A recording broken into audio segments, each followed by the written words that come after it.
Hello, this is Carol, the otherwise woman, and this is my intuitive and interpretive reading of the prevailing energies that will be with us from the new moon on April the 8th until the full moon on April 23rd of 2024. This is for entertainment purposes only. Any resulting enlightenment is purely coincidental and unintentional. So let's take a look at the elements. We have the greening card from the Wisdom of the Cailleach deck, the Six of Bows, or Abundance, from the Wildwood Tarot, and we have ash as our Celtic tree ogham. Now, I cannot ignore the fact that we're starting this moon cycle on April the 8th with a solar eclipse. It's going to be rather dramatic, I do believe. Personally, I'm not in the path of totality, but I'm pretty darn close, so it will be an interesting experience. But I'm reading all these elements in relation to the eclipse and almost as a timeline following. I'm going to start here with ash. Ash is a card of understanding, sometimes called the key to the wisdom of the universe. One of the aspects of ash is that it helps us see how all our different aspects are related and how they affect each other. In other words, how our thoughts can affect our emotions and how our emotions can affect our physical health. How our physical health then can influence what we think and even have an effect on our spiritual aspects. So this is all about deep understanding. There is also from ash the advice to focus on the positive. Now, I hate fake cheerfulness and toxic positivity. So I say, accept the situation that you are in as it is, whether it's a wonderful experience or you're having some difficult times. Accept what is without judgment, but find or imagine, dream how your life can be even better. What could be the positive outcomes of whatever difficulty you are going through? And that's different from denying that you're having a hard time if you are, in fact, having that. Ash really helps with understanding the situation and finding the best way, the most positive outcome. Now, in this, I see a close relation to the solar eclipse. What happens during a solar eclipse? Well, the moon blots out the light. And while the sun is cloaked in darkness, what goes on? We can't see it. We don't know what's happening with the sun.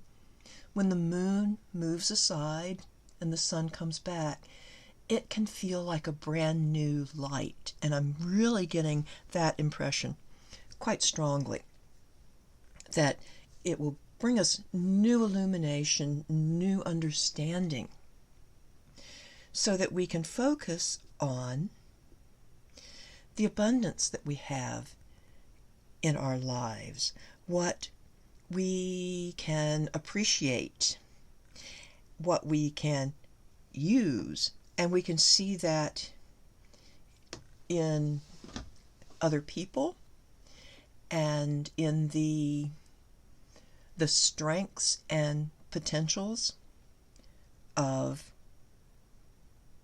ourselves, our countries, any groups that we may belong to. And it's also, I noticed the fire. The fire is in the center of a star-shaped arrangement, and so how fitting for eclipse season. So this is a time to really appreciate what we have. It can be a period of rest, a little vacation. Just take some deep breaths. Just enjoy. It can also inspire generosity and giving. If you find that you have,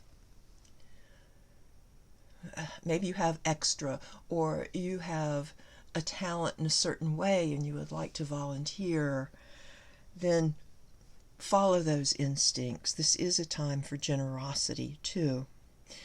And what does this lead to? This comes to the greening card, which is about new vitality, freshness, growth in a new direction, or sometimes it can be revisiting an old project, an old idea, or something you wanted to do but haven't quite gotten around to, and looking at it with fresh eyes and going forward.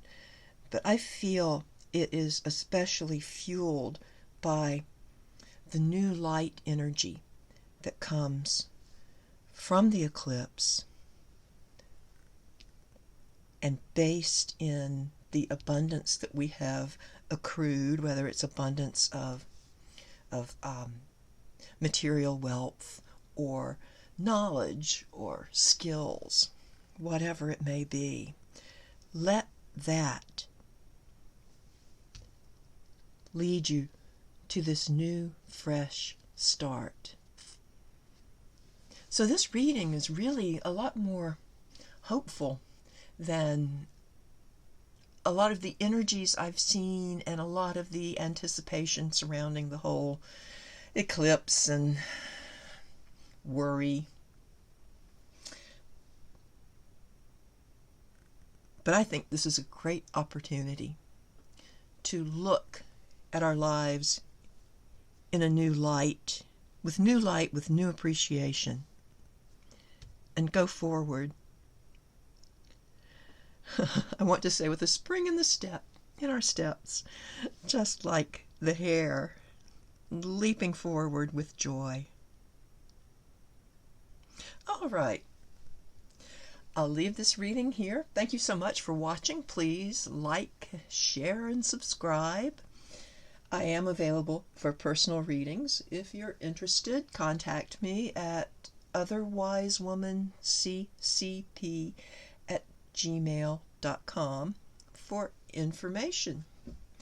So, enjoy your time till I am back on the full moon. If you are in an area where you can witness the eclipse, don't forget to wear protective glasses, or do something but not look directly at the sun. So, I will see you again in a couple of weeks, refreshed and glowing with new light. Bye-bye.